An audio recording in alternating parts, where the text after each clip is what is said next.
রবিবার 28শে জুন বাবুন entertainment venture সাংস্কৃতিক চর্চার কেন্দ্রের উদ্যোগে হুগলি সিঙ্গুরের পুষ্পাঞ্জলি লজে আয়োজিত হয় এক বিশেষ ডান্স ওয়ার্কশপ। এই প্রথমবার সিঙ্গুরে উপস্থিত হন বিশিষ্ট নৃত্যশিল্পী দৈপায়ন ও পায়েল। দুপুর 12টায় প্রদীপ প্রজ্বলনের মাধ্যমে অনুষ্ঠানের শুভ সূচনা হয়। এরপর উপস্থিত বিশিষ্ট অতিথিদের সংবর্ধনা জানানো হয়। আয়োজকদের পক্ষ থেকে জানানো হয়েছে সন্ধ্যা পর্যন্ত এই কর্মশালা চলবে। এই ডান্স ওয়ার্কশপে ছোট বড় বহু ছেলে মেয়ে অংশগ্রহণ করে।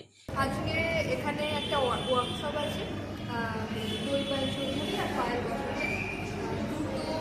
দুটো মানে ফর্মে দুভাগে করা হয়েছে ওয়ার্কশপটা। অনেক সময় অংশগ্রহণ করেছে, মোটামুটি 30 জনের ওপরে করেছে এখানে অংশগ্রহণ। তো ওনারা বলেছেন যে দুটো গানের ওপর করবে। মানে খুব ভালো লাগছে, সবাই আছি আমরা আজকে, দেখি কি হয়।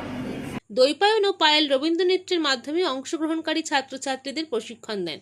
সিঙ্গুরে এসে এই কর্মশালা করতে পেরে তারা অত্যন্ত আনন্দিত বলে জানান।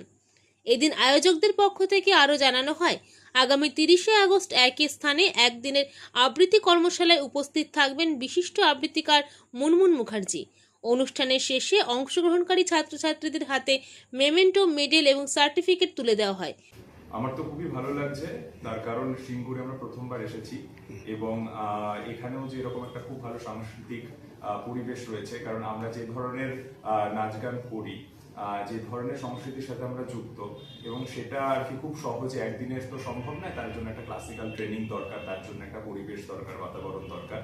তো এখানে সেই রকম পরিবেশ আছে, সেটা জানতে পেরে খুব ভালো লাগছে, ভীষণ রকম খুশি। আর এই যে নতুন নতুন ছেলে মেয়েদের সাথে দেখতে পাবো এবং তাদের ভিতরে যে বিভিন্ন রকমের প্রতিভা রয়েছে, আমাদের নিজেদের প্রোডাকশনের জন্য আমরা সবসময় নজর রাখি যে কোনো যদি ভালো প্রতিভা থাকে তাহলে আমাদের বিভিন্ন প্রোডাকশনে তাদেরকে সুযোগ দেওয়ার। আগেও আমরা এরকম ওয়ার্কশপ থেকে প্রচুর মানুষজনকে আমাদের নিজস্ব যে সমস্ত কাজকর্ম রয়েছে সেখানে তাদেরকে ইনক্লুড করার চেষ্টা করেছি এবং তাদের পারফরমেন্স ভীষণ ভালো ছিল, সকলের নজর কেড়েছে। আশা করছি এখানেও নিশ্চয়ই সেরকম অনেক মানুষকে পাবো। সমগ্র অনুষ্ঠানটির পরিচালনার দায়িত্বে ছিলেন এই প্রতিষ্ঠানের কর্ণধার বাবুন। হুগলি সিঙ্গুর থেকে আশিস কুমার ঘোষের রিপোর্ট, মেমারি আপডেট নিউজ।